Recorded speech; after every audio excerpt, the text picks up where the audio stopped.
Bonjour, je vais vous présenter le module de passation des QCM dans EasySchool. Donc dans le menu de gauche, vous avez le menu espace d'échange dans lequel se trouvent mes QCM. Donc lorsque vous cliquez sur mes QCM, s'affiche la liste de tous les QCM que vous avez à passer. Donc en l'occurrence, ici, je vois qu'il y a un QCM de culture générale qui doit être passé avant le 12 octobre à midi, donc là il est 11 h, je suis encore dans les temps, qui a été donné par Monsieur Blanc, qui comporte 6 questions et qui a une durée illimitée. Donc si je viens cliquer sur le libellé du QCM ou sur la petite icône ici à la fin de la ligne, je vais commencer le passage de mon QCM.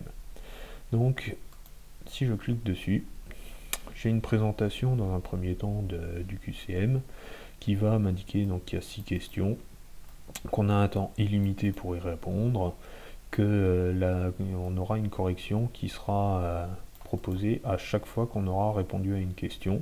Et donc, une fois que la question sera passée, on ne pourra plus revenir en arrière pour modifier sa réponse.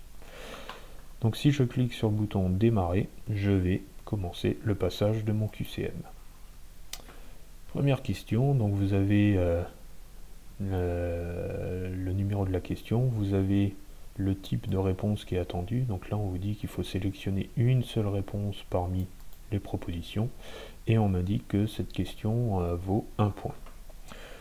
Donc j'ai une question qui me parle d'une carte, alors je vois la carte sur l'image, mais l'image est peut-être un peu petite pour que je puisse voir tout ce qu'il y a dessus, donc il suffit de cliquer sur l'image pour pouvoir justement la voir en plus grand et donc trouver la réponse qui m'est demandée ici au niveau de ma question. Donc la deuxième région, plus grosse productrice d'hydroélectricité, et bien d'après ce que j'ai regardé sur la carte à première vue, ce serait la région Provence-Alpes-Côte d'Azur. Je peux choisir donc qu'une seule réponse parmi tout ce qui m'est proposé, puisqu'on me dit bien de sélectionner une seule réponse. J'enregistre ma question et, comme on m'a dit, j'ai la correction qui apparaît et à première vue, j'ai bien répondu à cette question. La question suivante. Quelles sont les 3 couleurs primaires en synthèse additive? Donc là, je suis sur une question où il y aura plusieurs réponses qui seront correctes. Donc ça veut dire que je vais pouvoir cocher plusieurs choses. Je peux cocher tout, mais il y aura forcément plus d'une réponse qui sera possible. Donc là, par exemple, je vais répondre à ces choses-là. Rouge, vert, bleu, cyan. Et puis je vais enregistrer. Et donc là, je vois que j'ai répondu correctement à certaines choses, mais j'ai coché quelque chose en trop. Les bonnes réponses étaient juste le rouge, le vert et le bleu. Question suivante, c'est une réponse dite numérique. Donc il va falloir que je saisisse sur mon clavier la réponse qui est attendue. Donc en quelle année a eu lieu la bataille de Marignan? Donc là je vais taper avec des chiffres et uniquement avec des chiffres. On ne peut pas taper de texte si on essaye d'appuyer sur les touches alphabétiques du clavier, ça ne va pas fonctionner.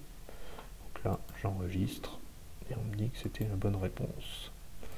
Question suivante, donc là c'est une réponse décimale, c'est-à-dire que c'est encore une fois des chiffres qu'il va falloir saisir, mais j'ai la possibilité en plus de mettre des points ou des virgules.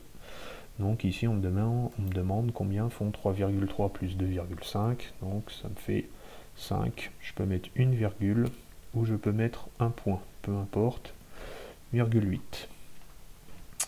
Et j'enregistre, donc j'ai la correction qui apparaît. Question suivante de type texte, c'est-à-dire que ici il va falloir que je saisisse du texte. Donc là on me demande de traduire la phrase en anglais et puis par exemple je vais mettre the book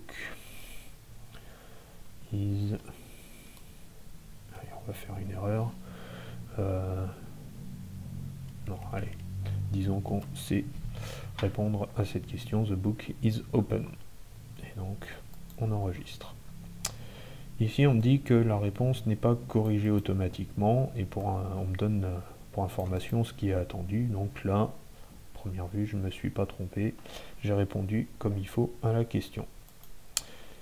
Dernière question, ici je dois faire du glisser-déposer des réponses pour créer des associations. Et les associations, donc c'est préfecture et leur département. Donc, par exemple, le Bas-Rhin, je peux choisir, donc parmi les 6 propositions, à quoi ça correspond.